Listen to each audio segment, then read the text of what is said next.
Hello बच्चों, आइए इस प्रश्न को पढ़ते हैं।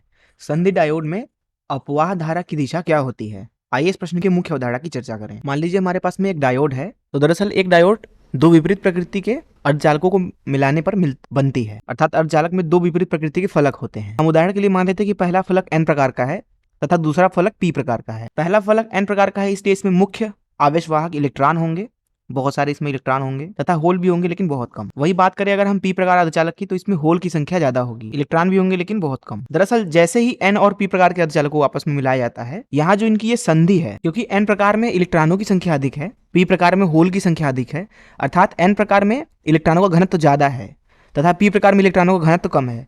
यही कारण है कि यहाँ पे दरअसल इलेक्ट्रॉन जो होते हैं वो अपनी उच्च घनत्व से अपनी निम्न घनत्व की तरफ जाने लगते हैं, अर्थात एन से पी की तरफ, और वो होल से जाके जुड़ने लगते हैं। जैसा कि आपको पता होगा कि जो इलेक्ट्रॉन होते हैं उनके ऊपर ऋण आवेश और जो होल होते हैं उनके ऊपर धन आवेश का गुण होता है। अब यहाँ पे क्योंकि आप देख सकते हैं कि जो इलेक्ट्रॉन है वो दरअसल एन प्रकार से पी प्रकार की तरफ जाएंगे तथा होल की बात करें तो वो पी प्रकार से एन की तरफ आएंगे। अब दरअसल इस इलेक्ट्रॉन और होल की गति के कारण यहाँ संधि पर एक धारा उत्पन्न हो रही है, जैसा कि यहाँ पे आप देख सकते हैं। क्योंकि कहीं भी अगर इलेक्ट्रॉन का प्रवाह हो रहा है तो दरअसल वहां पे धारा बह रही है।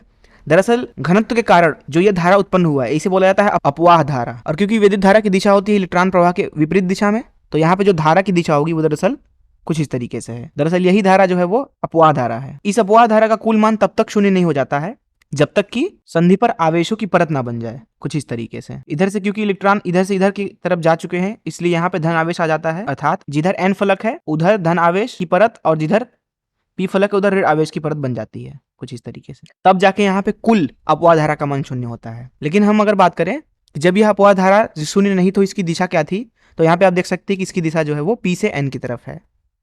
तो इस मुख्य उदाहरण का इस्तेमाल करके अगर इस प्रश्न को हल करें तो इस प्रश्न का जो उत्तर हो जाएगा वह हो जाएगा संधि डायोड में अपवाह धारा की दिशा होती है पी फलक से एन की तरफ। इस तरीके से हमने इस प्रश्न को हल कर लिया। मैं आशा करता हूं कि आपको इस प्रश्न का हल जरूर समझ में आया होगा। धन्यवाद।